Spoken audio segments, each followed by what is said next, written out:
Kakoli Ghosh. Yes.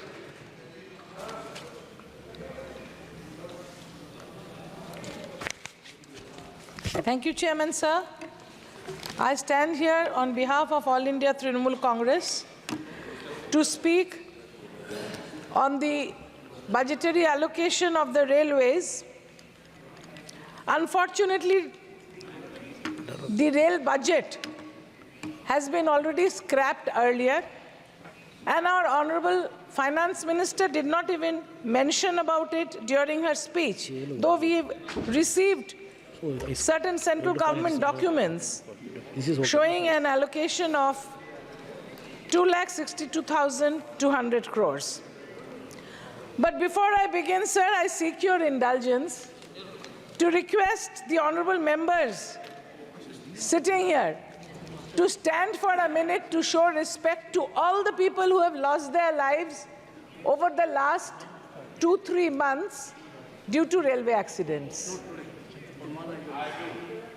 The chair has to permit, I don't know, we have to show respect to those who have lost their lives due to railway accidents. It wasn't their fault that they died. They had bought a ticket and they had got up to go somewhere, but in the middle of the way, they lost their lives. Whose fault is it? I'm sure it is the fault of the ministry or fault of the maintenance of the tracks, or these accidents which have taken hundreds of lives in the last 3 months. More than 9 accidents actually, sir. And they died due to the negligence of the ministry, negligence of this government, who is more interested to save their chair and not the lives. They are more interested in political appeasement, sir. कुर्सी बचाने में ज़्यादा और जान बचाने में कम शौकीन है. I want to ask when this daily train accident will stop. I also would request from the Honorable Minister, have you found out, sir, whether the driver put on the flasher when that accident took place yesterday, as he is wont to do, as it is imperative to do, to put on the flasher so that the other trains close by come to know? Did he put on the flasher yesterday to alert the other drivers? Is the regular fish plate checking done at night like it used to be? And how are the tracks now? Are they checked regularly? Because it is causing lives. When my leader, Honorable Chief Minister of West Bengal, Srimati Mamata Banerjee, was the railway minister here, she had started the anti-collision device. Now we have the coverage. So the question is, how far are we progressing towards protecting our passengers through the coverage scheme?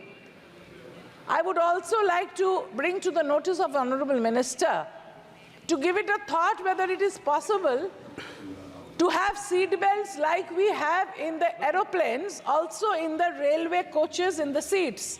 Because in the last 1 month, 2 passengers have lost their lives due to the jerk, though it is mentioned in a document that the movement of these coaches are going to be less jerky. One gentleman fell from upper berth and he died due to the jerking. And another was sitting on the lower berth, but he fell. These are in the media. So if it is in the public domain, we take it to be true, or we have to find out if it is there. And my suggestion is you put seatbelts like we do in the aeroplanes for those lying down in the upper berth or also in the lower berth. And as we know that the railway is more of a social responsibility of the government than an earning proposition. And that is why we had the Ijjat tickets. If you remember, sir, you were also there that time. And we used to have these 25 rupees Ijjat tickets for the below poverty line travelers, which the honorable members of parliament could give out to the constituents so that they could travel over a month to their place of work and come back. Those who are doing menial labors. That Ijjat ticket has been done away with. That was a social responsibility. As far as the drivers' amenities are concerned, the junior engineers' emoluments is concerned, or the allocation for maintenance of railway schools and hospitals, including B.R. Singh Hospital in Kolkata is concerned. How much allocation is being kept for all that? The railway officer training institutes, are they functioning properly? Because such frequent railway accidents cannot happen unless the training is lacking somewhere. Like I asked whether the driver yesterday put on the flasher or not. That only investigation will say. So what I would request that the coach factory in Chittaranjan in West Bengal gets more order and the people over there get more job opportunities. What is the vacancy of the railways at the moment? Because people are looking up for jobs in the country. And railway was a social sector employing many people. So I would request you to look into this particular aspect of it.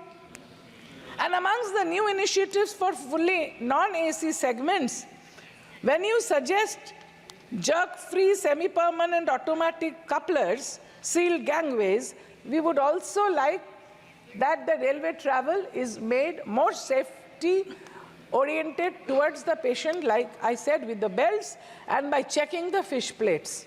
There are reports when young children playing beside the railway tracks have seen a fish plate missing and opened their shirt and shown it from very far for the driver to see, and the driver stopped the train and avoided accident. But it is not the responsibility of that little child.